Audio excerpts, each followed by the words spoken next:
Nuestro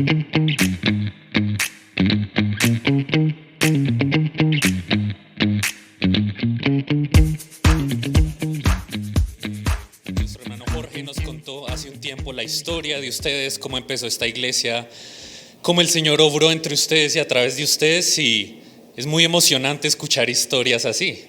Y son de bendición para nosotros, nos animan a no quedarnos en donde estamos, sino en pensar cómo más nos puede usar el Señor, en dónde más. Y así que es de mucha bendición para nosotros estar acá y esperamos ser de bendición para ustedes. Me acompaña mi esposa, nuestros hijos Agustín, el mayor, Josías, y el tercero que viene en camino. Tiene menos 3 meses, o sea, 6 meses de embarazo. Y cuando decimos eso y la gente ve los otros 2 niños, adivine qué preguntan. ¿Y esta sí es la niña? Y la respuesta es no, otro niño. Pero gracias a Dios, lo que Él quiera está muy bien. Nos faltan 2 para el equipo, ¿sí o no, Oscar? Entonces, bueno, ahí vamos por la gracia de Dios. Y nos acompaña un hijo adoptado, Andrés Duberly, que muchos lo conocen. Bueno, hermanos, vamos a orar y les pido que abran sus Biblias en 1 Corintios capítulo 9. Vamos a ver unos versículos en ese texto. 1 Corintios capítulo 9. Yo voy a estar leyendo de la Nueva Biblia de las Américas. Y vamos a mirar 1 Corintios 9, 24 al 27. 1 Corintios 9, 24 al 27. Dice así: ¿no saben que los que corren en el estadio, en verdad todos corren, pero solo uno obtiene el premio? Corran de tal modo que ganen. Y todo el que compite en los juegos se abstiene de todo.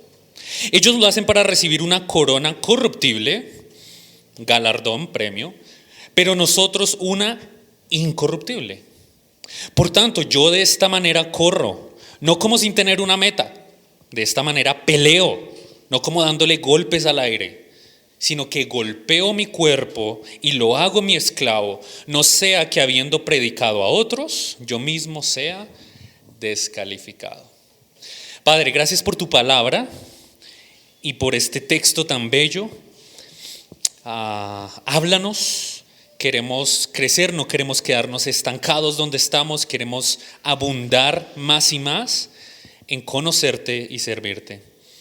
Por favor, úsame y que tu palabra nos hable a todos. En el nombre de Jesús, amén. Este pasaje nos habla de atletas. Pablo compara la vida cristiana a un atleta. Así que quiero mostrarles algunas imágenes de atletas.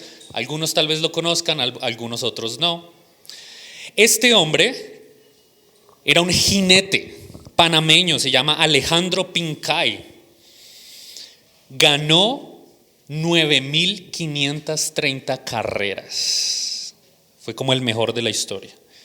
Ahora nos cuenta que para lograr esto, él tan solo comía entre 600 a 700 calorías al día. ¿Saben cuánto debe comer un adulto promedio al día? 2.000. Eso es menos, 600 calorías es menos de lo que debe comer mis bebés. Porque obviamente él quería ser bien pequeñito, bien ligero para ganar. Nos cuentan también que a veces cuando él le daban ganas de comerse un dulce, se lo metía a la boca, lo saboreaba y lo escupía inmediatamente para evitar que las calorías pues le hicieran subir de peso. El sacrificio para ser campeón. Otro, este tal vez lo conocen, ¿sí? Más de 30 títulos, 5 veces mejor jugador del mundo, lleva 940 goles. Es el jugador en la historia del fútbol que más goles ha anotado. Su meta es llegar a los 1.000 y parece que lo va a cumplir. Y lo más impresionante es que ¿saben cuántos años tiene? 40 años. Que pues para nosotros eso es joven todavía. No se sienta mal si tiene 40. Pero para un futbolista eso ya es, muchos ya no llegan hasta allá. Es enemigo de la Coca-Cola. Come proteína, vegetales bajos en grasa, comidas bajas en grasa, pelea con sus hijos cuando los ve comiendo Coca-Cola o paquetes. Es tan estricto que cuenta uno de sus compañeros que una vez cuando volvió a un equipo, el Manchester, se sentaron todos a comer y él cuenta lo siguiente: era el plato más limpio y saludable que te puedas imaginar. Me dio risa que al ver eso, ninguno de los otros jugadores que estaba alrededor de él se atrevía a comer el pie de manzana o los brownies que estaban en la mesa. Se sintieron mal al ver cuán saludablemente comía Cristiano. Y otro deportista más. ¿Este lo conocen también? Claro. Ganó medalla de plata en los últimos Olímpicos. Ángel Barajas, cucuteño. Nos cuenta su mamá que casi no tiene tiempo libre para salir con amigos ni hacer cosas de diversión. Todos los días de la semana entrena desde las 7 hasta las 12, luego desde la 1 hasta las 3 y después de eso hace gimnasio. O sea, entrena y luego al gimnasio. Luego estudia de 6 a 7 y luego a dormir. Y así son todos los días de su vida. Dice su mamá, además la alimentación es muy diferente. Tiene que comer mucha proteína, ensaladas, frutas y todo sin azúcar. Y hay que comprarle vitaminas para su deporte y estar atentos a la hidratación. ¿Qué tienen en común todos estos deportistas? Dieta, ¿sí? Usando las palabras que usa Pablo en este pasaje, se abstienen de todo para ganar, para obtener el premio. Ese es el sacrificio necesario para ser un campeón. La palabra que escogí para resumir esta idea que Pablo nos muestra en este texto es la palabra excelencia. En este texto Pablo nos habla de la excelencia que debe caracterizar nuestras vidas cristianas. ¿Qué es excelencia? Una definición que me gusta es esta: es hacer las cosas de una forma extraordinariamente buena, ir más allá del ordinario, no conformarse con el statu quo. Eso es lo que los deportistas ganadores hacen. Esa es la diferencia entre un deportista campeón y uno que no es campeón. A mí me gusta mucho el fútbol, y a Oscar también, ya lo he visto. Él juega casi igual de bien que Cristiano Ronaldo, por si no lo han visto. Sí, juega muy bien. Y hay futbolistas acá en Colombia que como que les va muy bien, pero llega un punto donde se estancan y se mueven de un equipo a otro, de Millonarios a Santa Fe, América, Nacional, Águilas Doradas, y nunca salen de acá, porque pues ahí se quedaron. Pero luego tienes a alguien como Luis Díaz, que de un momento a otro pasa del Junior a Europa. ¿Por qué? Porque él es excelente. Él es diferente a los demás, no se queda en el mismo nivel, sino que va más allá. Y este pasaje que acabamos de leer, hermanos, nos dice que así deberían ser nuestras vidas cristianas. ¿Sabían eso? Excelentes. Y es que la verdad hay cristianos que se conforman tristemente con hacer lo mínimo posible. Desde que yo sea una persona decente y no ande por allá un borracho, mujeriego, yo estoy bien, ya. Desde que no ande en algo escandaloso, ya estoy bien. Hay cristianos que se conforman con ser medio comprometidos. Desde que yo vaya los domingos, ya, está bien, estoy bien, ya, mejor dicho, alcancé mi meta. Usando la ilustración o el pasaje que usaba Juan Pablo, el del perfume, muchas veces si nosotros fuéramos esa mujer yendo a comprar el perfume, no diríamos deme el más caro, sino una botellita así y que sea réplica, que no sea la marca original porque es muy caro. Y le ofrecemos así al Señor. Y este pasaje nos llama a hacer lo opuesto a eso, que seamos excelentes, que no nos conformemos con el statu quo, con ser como cualquier otro cristiano por ahí, sino a ir más allá y estar en un constante crecimiento con mayor y mayor excelencia. Cristianos que no solamente quieren competir, sino ganar, por así decirlo. Ahora, ¿cómo hago para ser ese tipo de cristiano? ¿Qué tipo de entrenamiento, dieta, disciplina necesito para ser un cristiano ganador? Bueno, por un lado este texto nos dice que para llevar una vida cristiana excelente debemos tener una meta. Y esa meta debe ser ganar. Debemos tener una meta. Y esa meta debe ser ganar en la vida cristiana. En el mundo de Pablo existían 4 juegos atléticos principales: los olímpicos, que todos hemos escuchado, píticos, nemeos, ísmicos del istmo de Corinto, probablemente los más cercanos al contexto en el cual él está escribiendo. Y las personas de ese entorno parece que estaban familiarizadas con eso. Por eso, si ustedes miran el versículo 24, Pablo empieza diciendo: ¿no saben? ¿No saben? ¿No han visto? ¿No han visto cómo funciona el deporte?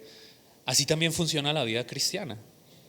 Entonces Pablo toma estos juegos, estas cosas atléticas, y las usa como una ilustración de lo que deben ser nuestras vidas cristianas.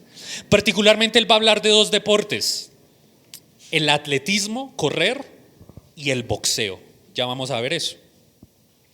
Y nos dice que una de las cosas que los deportistas tienen en mente y que los hacen ganadores, a los que ganan, y que los llevan a aumentar su rendimiento, es que ellos tienen una meta en su mente, tienen un objetivo. ¿Cuál es ese objetivo? Ganar, por supuesto. Fíjense en el versículo 24. ¿No saben que todos los que corren en el estadio, todos corren, pero solo uno obtiene ¿el qué? Premio. Corran de tal modo que ganen. Otra vez es el lenguaje de premio, ganar. Todo el que compite se abstiene de todo, ellos para recibir una corona, una recompensa o un galardón. Versículo 26. Por tanto, yo de esta manera corro, no como sin tener una meta. De esta manera peleo. Ahí está la ilustración del boxeo. Yo peleo en la vida cristiana, no como dándole golpes al aire. Y esa última ilustración me parece muy interesante. Pablo dice: yo soy como un boxeador, pero no como un boxeador que no le pega nada. ¿Se imagina un boxeador que nunca le conecte un golpe a su contrincante? ¿Cuántas peleas va a ganar así? Ninguna. Los atletas tienen esta meta de ganar. Y Pablo nos dice: si queremos ser cristianos excelentes, también debemos tener metas en nuestra vida cristiana. Especialmente teniendo en cuenta, como dice el versículo 25, que a diferencia de los atletas del mundo, quienes reciben una meta corruptible, un premio, corruptible que se daña, nosotros tenemos un premio eterno que no se daña, que dura para siempre. A mí me parece muy curioso. Vamos a ver si acá tengo la imagen, no sé si la puse, sí. En los deportes muchas veces se usan palabras casi religiosas. La verdad es una religión para muchos. Entonces estaba viendo esta publicidad de la Copa Libertadores, la gloria eterna. Si quedas campeón, eso es la gloria eterna. O muchos hablan de que si quedas campeón vas a ser inmortalizado, vas a llegar al Olimpo de los campeones. La verdad, eso son exageraciones. No hay ninguna gloria eterna en un deporte terrenal, ¿verdad? El dinero se acaba, las copas se dañan. Es más, las copas que se ganan no se las pueden llevar a la casa. Cuando se mueran, ¿dónde va a quedar todo eso? Acá, no se lo pueden llevar. Pero Pablo dice: en contraste con estas exageraciones, ustedes cristianos sí están corriendo por un premio eterno, cosas que sí duran para siempre, y deben tener eso en mente para correr sus vidas cristianas. ¿Cuáles son esas metas? ¿Cuáles son esos galardones? Bueno, la Biblia nos habla de varios galardones, varias metas. El pasaje menciona una corona, y hay varios pasajes que hablan de coronas, recompensas que el Señor dará por la fidelidad. Pero si miramos ahí, por ejemplo, en este pasaje, alrededor de este texto vemos otras metas que Pablo tiene en su vida. Fíjense ahí, 1 Corintios 10:31, pasaje conocido. Hablando como Juan Pablo de pasajes conocidos, este es otro. Entonces, ya sea que coman, que beban o hagan cualquier otra cosa, háganlo todo. ¿Para qué? La gloria de Dios. Ahí está, Él tiene una meta. Mi meta en todo lo que hago es glorificar a Dios. Que todo lo que hago sea como un aroma agradable a Dios. Otra meta, retrocedamos un par de capítulos, o uno solo, capítulo 9, el contexto inmediato del texto que estamos estudiando. Versículos 22 y 23 dice: a los débiles me hice débil para ganar a los débiles. A todos me he hecho de todo, para que por todos los medios salve a algunos. Y todo lo hago por amor del evangelio, para ser partícipe de él. Otra meta que Pablo tenía en su vida: quiero dar a conocer a Cristo como pueda, lo que más pueda. Quiero ganar la mayor cantidad de personas para Cristo. Esa es otra meta que él tenía. Otro ejemplo, vayamos ahora a Filipenses, más adelante. Filipenses capítulo 3.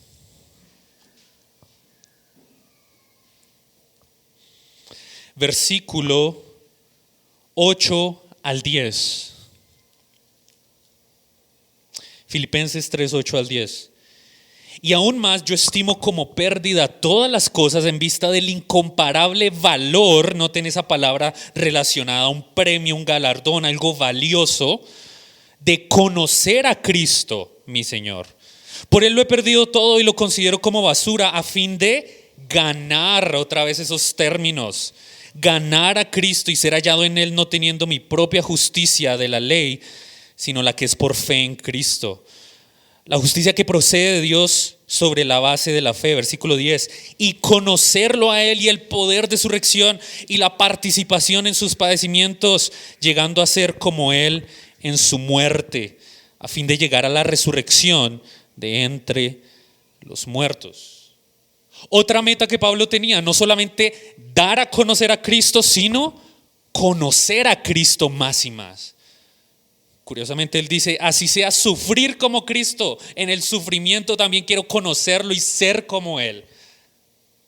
El punto es, hermanos, que Pablo no llevaba su vida cristiana sin una visión, sin una meta, sin algo en mente, sin pensar en, bueno, ¿en dónde quiero estar? ¿Para dónde voy?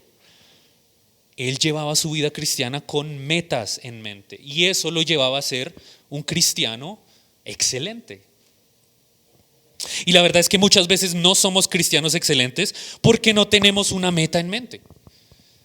Llevamos nuestras vidas cristianas como por inercia. Como decía mi profesora de alemán, a la guachapanda. Y ella era alemana, entonces sonaba chistoso una alemana diciendo a la guachapanda. Ella aprendió todos esos términos colombianos. ¿Qué significa la guachapanda? Como salga. Ahí veremos lo que pase. Y a veces nuestras vidas cristianas son así. Yo vengo a la iglesia y ya, y pues ahí veremos qué pasa. Y no somos conscientes de apuntarle a algo, de tener objetivos. Te pregunto, por ejemplo, ¿tú eres consciente frecuentemente de que tu meta en todo lo que haces debe ser glorificar a Dios? ¿Verdad que muchas veces salimos a trabajar, a estudiar, a lo que sea, y uno no piensa en el Señor, en qué conexión tiene esto que estoy haciendo con la gloria de Dios, sino a la guachapanda, lo que salga? Yo trabajo, yo estudio y ahí veremos qué pasa. A veces tenemos metas equivocadas. Soy cristiano, pero mi meta máxima en la vida es hacer plata. Y bueno, pues eso nos va a llevar hacia ese camino. Mi meta máxima en la vida es ser admirado y tener la aprobación de otros. Pues eso nos va a llevar a esa dirección. Así que te animo a que si quieres vivir con excelencia, constantemente pongas delante de ti como un sticker acá en tu frente: todo debo hacerlo para la gloria de Dios. Esa es mi meta de hoy, y de esta semana, y de este mes, y de este año. En la mañana a mí me ayuda mucho, por ejemplo, orar diciendo: Señor, ayúdame hoy, quiero que todo lo que haga de alguna manera te dé gloria. Ayúdame a ser consciente de eso. No vivir a la guachapanda. Lo mismo con las demás metas. Señor, quiero darte a conocer más. ¿Qué puedo hacer para lograr esa meta, Señor? en el contexto donde me has puesto. Quiero conocerte más, Señor. ¿Qué puedo hacer para lograr esa meta? Y es más, creo que también ayuda a ponernos metas más específicas. Eso lo vemos en el ejemplo de Pablo también y su vida. Ustedes recuerdan cómo él decía: yo espero ir a Roma y visitarlos y impartirles algún don espiritual. Y luego espero ir a España y espero ir a un sitio que no haya sido alcanzado por el evangelio. Pablo tenía una visión. Por supuesto, él dependía de la gracia de Dios, de los planes de Dios y de que Dios podía cambiar sus planes. Pero eso no eliminaba el hecho de que él vivía con una visión. Yo quiero llegar a este punto en mi vida cristiana, en mi ministerio. Entonces creo que ayudaría mucho también ponernos ese tipo de metas. ¿En qué áreas, por ejemplo, debo crecer? ¿En qué áreas estoy luchando? ¿Cómo espero verme de aquí a 6 meses, de aquí a un año? ¿Quiero vencer eso? ¿Quiero crecer en esa área? ¿Qué puedo hacer para lograr eso por la gracia de Dios? De aquí a 6 meses, a un año, ¿cómo me veo espiritualmente por la gracia de Dios? ¿A qué personas puedo hablarles de Cristo que he tenido la oportunidad y no lo he hecho? ¿Cómo puedo lograr esa meta? ¿Qué pasos puedo tomar? Como familia, ¿tienes metas como familia? ¿Tienes una visión para tu familia? ¿Para dónde vamos? ¿Cómo espero ver a mi familia en 6 meses, en un año? A mis hijos. Nos ayudó mucho por recomendación de personas maduras en nuestras vidas con mi esposa. Nos dijeron: escriban un documento donde nos digan cuál es su filosofía como padres y qué metas tienen para sus hijos este año. Pónganse metas. No, que aprenda a limpiar sus juguetes, a organizarlos, que se aprenda 3 versículos, que se queden callados en el culto. Ahí vamos. Pero es una meta, al menos ya sabemos que hay que trabajarle. ¿Qué metas tenemos como familia? Como iglesia, ¿qué metas tenemos para el resto del año, para el próximo? ¿Qué queremos lograr por la gracia de Dios en el evangelismo, en el discipulado, en el pastoreo? ¿Y qué podemos hacer para lograr esas metas? Una vida cristiana excelente requiere tener una meta, apuntarle a algo, un objetivo, buscar pegarle a algo. O si no, pues andaremos de aquí para allá sin una visión.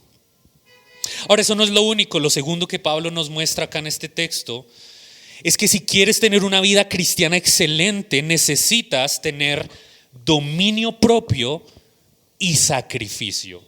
O como lo veremos en un momento, dominio propio suficiente para estar dispuesto a sacrificar lo que te estorbe. Esa es la idea que vemos acá. Fíjense, volviendo a 1 Corintios 9, en el versículo 25 hay una palabra clave. Todo el que compite en los juegos se abstiene. Esa es la palabra clave ahí. Se abstiene de todo para ganar. Se abstiene, hay un sacrificio. Otra traducción para esa palabra abstiene es dominio propio.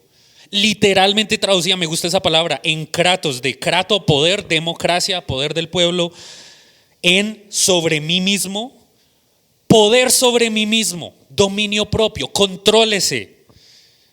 No seas dominado por pasiones, deseos, sentimientos. Es más, el versículo 27 nos define un poco mejor qué significa tener dominio propio. Golpeo mi cuerpo y lo hago mi esclavo.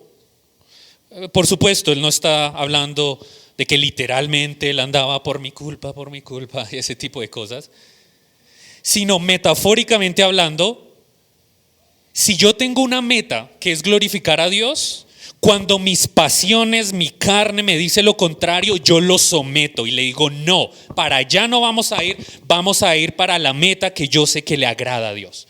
Eso es dominio propio. Esta idea de dominio propio es un gran tema en esta sección de Corintios, que va desde el capítulo 8 hasta el capítulo 10. Todo eso es una sección, es el mismo tema. Y él viene hablando de abstenerse, tal vez ustedes recuerdan, abstenerse de carne sacrificada a los ídolos. ¿Recuerdan eso? Hablaremos de eso en un momento. Fíjense en el versículo 13, por ejemplo, del capítulo 8, capítulo 8, versículo 13. Por tanto, si la comida hace que mi hermano caiga en pecado, no comeré carne jamás. Abstenerse, dominio propio, para no hacer pecar a mi hermano. Entonces, ¿ven esa idea de dominio propio y sacrificio? Si yo sé que esto que tengo el derecho de hacer hace que mi hermano caiga en pecado, yo tengo el dominio propio suficiente para abstenerme de eso, sacrificarlo, porque sé que hay algo mejor, el beneficio de mi hermano. Y si lo pensamos, hermanos, esto del dominio propio y el sacrificio es una de las características de los deportistas ganadores, campeones. Ya vimos varios ejemplos, ¿no? Que no toma Coca-Cola, que no come azúcar, que no come empanadas en la esquina, el postre. Y así como hay buenos ejemplos, hay malos ejemplos. Y hay muchos malos ejemplos, tristemente. Recuerdo un futbolista especialmente, no les voy a decir el nombre para que no quede en YouTube, pero después me preguntan. Un futbolista colombiano en los 90 era uno de los mejores del mundo, estaba a punto de ganarse el Balón de Oro y todo, estuvo nominado. En Europa era muy bueno. Y de un momento a otro, ¿saben por qué? Fiesta, mujeres, trago. No tuvo el dominio propio para abstenerse de esas cosas y su carrera pa'l piso. Los deportistas excelentes necesitan control, dominio propio, sacrificar lo que les estorbe. Y si queremos ser cristianos excelentes, también por la gracia de Dios debemos tener ese mismo tipo de control para abstenernos, decirle no a las cosas que impidan nuestro rendimiento y decirle sí a las cosas que contribuyan más y más a nuestro rendimiento espiritual. Ahora, antes de pasar al último punto, un comentario más. Y tal vez esta es la parte más importante de esta sección, de este mensaje, de hecho. Porque lo que les voy a decir a continuación, en mi opinión, es lo que hace la distinción entre un cristiano bueno, decente, y un cristiano excelente, de alto rendimiento, por así decirlo. Pablo dice: absténganse de todo lo que sea un estorbo. Tal vez alguien esté pensando: bueno, el pecado, ¿verdad? Debemos abstenernos del pecado. Claro que sí, obviamente. Fíjense ahí capítulo 10, versículos 7 y 8. Él empieza a dar ejemplos de estas cosas. Dice, versículo 7, capítulo 10: no sean idólatras como Israel. Versículo 8, ni forniquemos como cayeron en fornicación. La idolatría y la fornicación son pecados, evidentemente. Entonces Pablo dice, claro, absténganse de esas cosas. Si queremos ser un cristiano de alto rendimiento, no podemos andar viviendo en pecado. Es evidente. Entonces debemos luchar con el pecado. Pero esta es la clave. Eso no es todo lo que Pablo está diciendo acá. Hay otro tipo de cosas de las que Pablo está hablando que él también nos llama a abstenernos si es necesario para tener un mayor rendimiento. Y son las siguientes. Él no solamente habla de cosas obviamente pecaminosas, Pablo también habla de cosas que en sí mismas no son pecaminosas, pero pueden volverse un obstáculo para nuestro rendimiento espiritual. Voy a decirlo otra vez.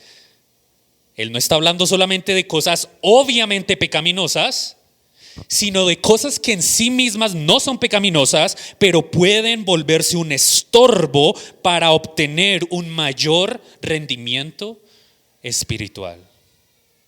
Esta sección que leímos de Corintios 24 al 27, el capítulo 9, es una sección muy curiosa porque funciona como una especie de bisagra entre los capítulos 9 y 10.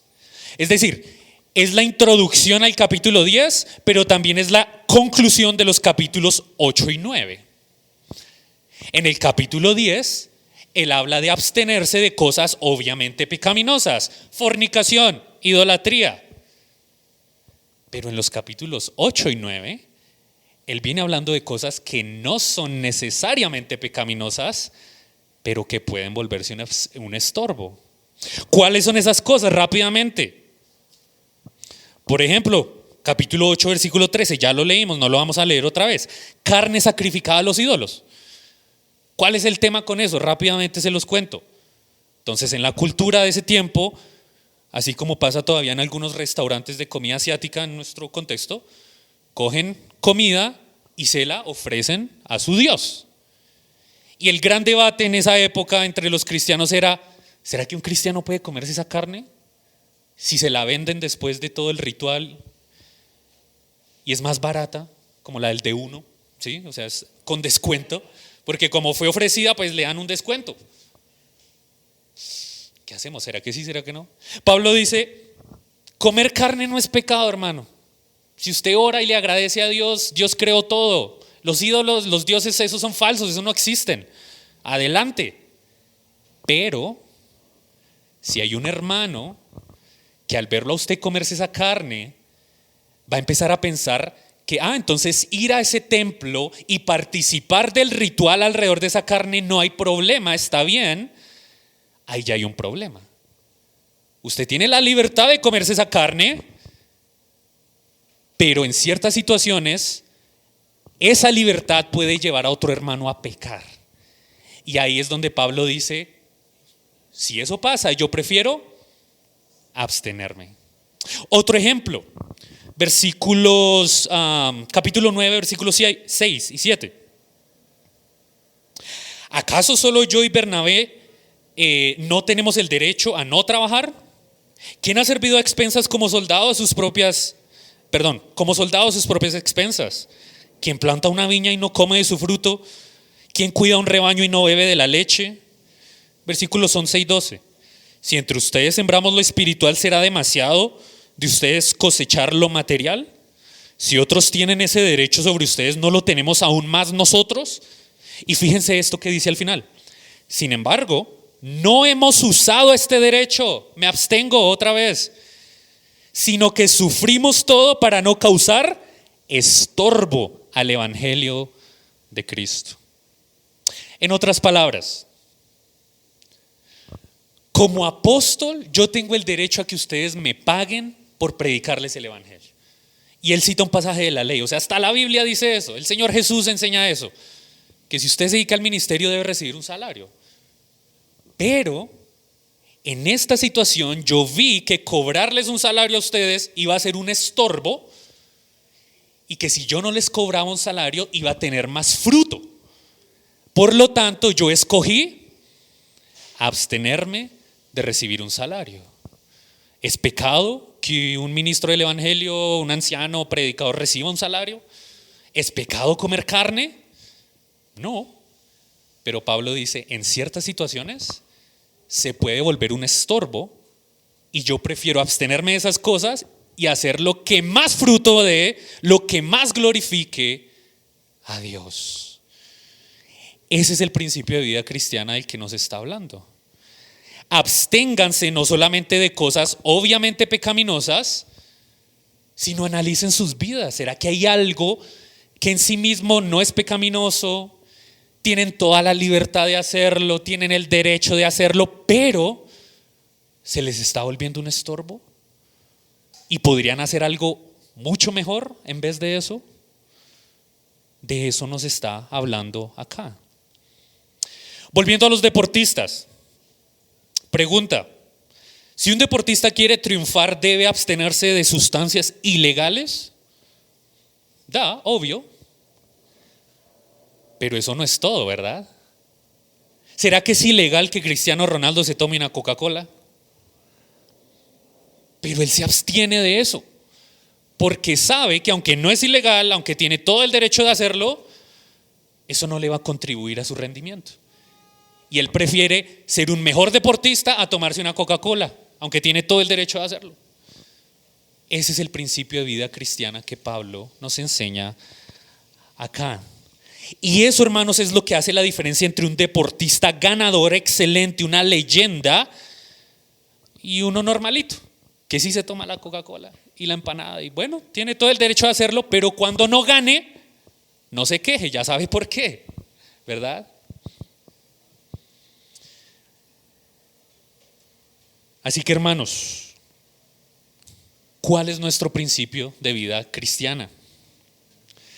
Muchas veces nuestro principio de vida cristiana es el siguiente. Si ven acá esto se llama pecado. Y esto es santidad. Vivir para la gloria de Dios, servirle al Señor. Muchas veces nuestra forma de vida cristiana es esta. Yo estoy bien. Vea que yo no he pecado técnicamente. ¿Sí o no? O la forma en la que pensamos de esta manera es lo siguiente. Tal vez ustedes han escuchado esta pregunta. ¿Y qué tiene de malo? ¿Sí o no? Que a veces pensamos así, ¿y qué tiene de malo? Vea que yo no he pecado. Técnicamente yo no he pecado. ¿Qué tiene de malo? Pablo no piensa de esa manera. Él no dice, yo quiero estar acá lo más cerquita al pecado y al mundo a ver, porque ¿qué tiene de malo? Él lo que dice es, yo quiero estar lo más lejos de acá y lo más cerca a la gloria de Dios, lo que más dé fruto, lo que más traiga gente a Cristo. Así me toque sacrificar otras cosas, que en sí mismas puede que no sean malas. Son dos principios de vida cristiana muy diferentes. ¿Cuál de esos eres tú? Si quiero ser un cristiano con excelencia, debo abstenerme del pecado. Eso es obvio. Pero también debo pensar cómo más puedo glorificar a Dios. ¿Cómo puedo avanzar? ¿Qué cosas se me están volviendo un estorbo en mi vida cristiana? ¿Debo hacer algún sacrificio? Y muchas veces en nuestra vida cristiana vamos a tener que tomar esas decisiones, donde no se trata de pecado o no pecado, está bien o está mal. No, son dos cosas muy buenas, pero una de ellas es mejor y trae más fruto, más gloria a Dios que la otra. Les doy un ejemplo de un dilema, a ver si de pronto al final ustedes me ayudan a resolverlo. Hablando de deportistas, a mí me gusta mucho el fútbol y metimos a nuestro bebé en una clase de fútbol y muy chévere, son 4 domingos al mes y no tiene que comprometerse, sino uno paga las 4 clases y si quiere volver pues paga otras 4 y así. Y chévere, le gustó. Pero hablando con mi esposa pensábamos, ¿y cuando él crezca más adelante qué vamos a hacer? ¿Lo vamos a meter full en el fútbol o no? ¿Es pecado jugar fútbol? ¿Es pecado ser un deportista? No, para nada. Pero el problema es que hemos visto muchas familias cristianas que cuando se meten en este tipo de cosas, su compromiso en la iglesia, su crecimiento, ya no hay tiempo, porque hay que llevar al niño a un partido, hay que llevarlo al otro. ¿Es pecado jugar fútbol? No. Pero ahí es donde está la pregunta, ¿qué es mejor para mi familia? Si uno puede hacer ambas cosas, genial, y ese es el dilema, no sabemos cómo. Si nos ayudan a resolverlo, genial. ¿Cómo hacer para que él se meta en el fútbol o en algún deporte full y al mismo tiempo que no nos quite tiempo de la iglesia, de crecer, de las cosas de Dios? No sé, todavía no sé cómo hacer eso. Tal vez se puede. Pero a veces hay que decidir, bueno, si esas dos cosas entran en conflicto, ¿cuál es mejor? ¿Qué es lo que más honra a Dios? ¿A dónde van a terminar mis hijos si nos vamos por esta ruta? ¿A dónde van a terminar mis hijos si vamos por esta otra? Si queremos ser cristianos excelentes, cuando lleguen ese tipo de decisiones debemos escoger entre dos cosas buenas, la mejor. Por último, Pablo también nos habla de que para ser un cristiano excelente debemos tener un miedo saludable a ser descalificados. Un miedo saludable a ser descalificados. Digo saludable porque hay miedos que no son saludables, como vivir la vida cristiana ahí a toda hora. Ay, Dios me va a castigar, ay, si hago esto es pecado y yo sé que voy a fallar y yo sé que eso no voy a poder. Eso paraliza, eso estanca. Pero por otro lado uno puede caer en el error de creer yo estoy firme, y Pablo dice el que se crea firme, mire que no caiga, cuidado. Hay un miedo saludable del cual nos habla la Biblia, un temor que sí, Dios es justo, Dios me ama y toda la cosa, pero Dios es justo y santo y disciplina a sus hijos. Y este pasaje, el versículo 27, nos habla de ser descalificado. Leámoslo otra vez. Golpeo mi cuerpo, lo hago mi esclavo. ¿Por qué, Pablo? ¿Por qué haces esto? Porque habiendo predicado a otros, yo no quiero ser descalificado. Yo no quiero perder. Yo no quiero ser un hipócrita que enseñó muchas cosas y después no las vivió. Ustedes han visto el deporte de salto largo o salto triple. Descalificado ahí es esa imagen de, hay una línea blanca, digamos que es acá, y el deportista tiene que saltar desde acá, porque si se pasa, y si se pasa 3 veces, queda descalificado. En términos de la vida cristiana, hay varias formas en las que como creyentes podemos ser descalificados. Por ejemplo, podemos perder nuestro testimonio por algún pecado, por alguna cosa que las personas nos miren y digan, si así son los cristianos, yo no quiero ser uno de ellos. Podemos perder nuestra efectividad, incluso quedar descalificados para cosas más o mayores responsabilidades, como ancianos, diáconos, algún tipo de liderazgo. Timoteo nos dice, Pablo le dice a Timoteo, límpiate de estas cosas y serás un instrumento útil para el Señor. Y yo puedo perderme eso, puedo perder recompensa futura e incluso puedo perder hasta mi vida física, no mi salvación, pero sí mi vida física. Primera de Corintios 11, ¿no? Por eso muchos de ustedes están enfermos y muchos duermen, muertos por andar en pecado. El Señor los disciplina. Una de las cosas que motiva a un atleta no es solamente el deseo de ganar, sino el miedo a perder. ¿A quién le gusta ser parte de un equipo al que siempre lo golean? No, como el América de Cali. Yo soy hincha de América, no se ofenda. Yo soy hincha, estamos mal. ¿A quién le gusta? ¿A qué deportista se entrena y su motivación es sí, voy a estar en la banca? Voy a ser suplente. No, uno quiere ser titular, uno quiere ganar, quiere anotar. Eso es lo que hace un deportista. Y así es la vida cristiana excelente también. Podríamos decir que en cuanto a la vida cristiana, Pablo quiere que tengamos una mentalidad ganadora. Yo no quiero perder mi testimonio, mi efectividad, mi vida, mi recompensa. Pasajes que me animan mucho a mí del Antiguo Testamento, esos pasajes donde por la fidelidad de un hombre, su familia es bendecida y sus hijos y sus nietos. Yo quiero ser ese. Yo quiero ser eso. Yo quiero que de aquí a 100 años haya un bisnieto mío que siga al Señor, gracias a que de alguna manera por la gracia de Dios yo fui fiel. Qué bendición tan grande esa. Yo no quiero perder. Yo quiero ganar. Y ese miedo saludable a perder es una buena motivación que el Señor nos da. Sí, tenga eso en cuenta. No sea un perdedor en la vida cristiana. Ya como conclusión, quiero que leamos rápidamente 3 versículos. No los vamos a estudiar, simplemente leerlos, que nos confirman esta idea de que Dios quiere que no nos quedemos ahí estancados en el statu quo, siendo normalitos, sino que vayamos más allá y abundemos. Rápidamente, Filipenses 1:9. Filipenses 1:9. Y esto pido en oración, que el amor de ustedes abunde más y más. ¿Ven esa idea ahí de no se queden donde están? Y eso que la iglesia de Filipenses era una buena iglesia, de Filipos. No era Corinto. Pero Pablo dice, ustedes lo están haciendo bien, ¿sabe cuál es su meta ahora? Hacerlo mejor, más y más. Segundo pasaje, Primera de Tesalonicenses 4:1.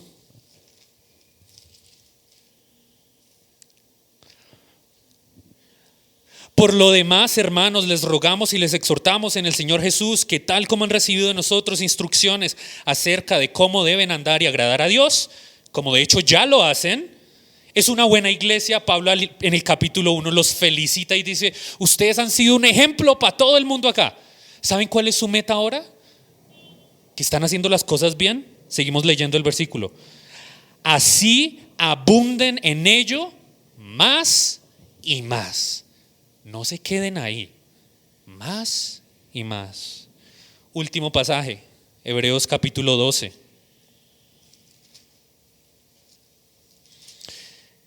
Hebreos 12. Por tanto, versículo 1. Puesto que tenemos en derredor nuestro tan grande nube de testigos, despojémonos de todo peso y del pecado que tan fácilmente nos envuelve, y corramos otra vez la idea de un atleta. Peso y pecado pueden ser lo mismo. Puede ser que le está diciendo el pecado es un peso, o muchos intérpretes también lo toman como cosas diferentes. Despójese del pecado y también de cualquier cosa que no sea pecado, pero que se le vuelva un peso en su vida cristiana. Esta idea de ir más allá, ser excelente. Hablando de atletas y de cristianos excelentes, esto me recordó a este hombre. ¿Alguno ha escuchado esta historia? Se llama Eric Liddell, atleta británico, hijo de misioneros en China. Creció y se volvió un atleta, curiosamente, corredor y cristiano fiel. Se volvió famoso porque en los Juegos Olímpicos de 1924 se abstuvo de correr la carrera principal y en la cual él era bueno, la carrera en la cual lo tenían anotado para correr, los 100 metros planos, que eso es lo máximo en atletismo. Es como la final del mundial en atletismo. Y él se abstuvo de hacerlo porque la carrera iba a ser un domingo. Y en sus convicciones él creía que el domingo era el día del Señor. Convicciones probablemente diferentes a las nuestras, pero muy respetables. Y muy respetable su valor en decir: no, yo no corro los domingos, ese es el día del Señor. Y en lugar de eso, corrió una carrera el sábado, 400 metros, en la cual él no era favorito, no era bueno. Entrenó y entrenó. Cuentan que antes de empezar la carrera alguien le dio un papelito que decía: el gran libro dice, honraré a los que me honran, que te vaya muy bien. Y adivinen qué pasó. Ganó y rompió récord mundial. Honraré a los que me honran. Después de ese triunfo, muchos años después, se volvió misionero en China. Los japoneses invadieron, Segunda Guerra Mundial, lo volvieron prisionero y él siguió fielmente sirviendo y murió en un campo de prisioneros japonés. No solamente un atleta excelente, sino alguien que sirvió al Señor de manera excelente. Se abstuvo, tuvo dominio propio para decir: primero el Señor que una medalla. Primero el Señor que una medalla. Y fue fiel hasta el final, no fue descalificado, murió sirviendo al Señor. ¿Quieres ser ese tipo de cristiano? Espero que ese sea tu caso. Ponte una meta, ten dominio propio y sacrifica lo que tengas que sacrificar. Y ten un miedo saludable de perder. Desea ganar, ten esa meta de ganar en la vida cristiana. Padre, oramos que ese sea nuestro caso. Gracias porque con tu Espíritu Santo, tu palabra, la iglesia, nos das lo que necesitamos para correr fielmente y ganar. Y anhelamos que ese sea nuestro caso como individuos, como iglesia, acá esta congregación tan bella, reciente, joven, viva.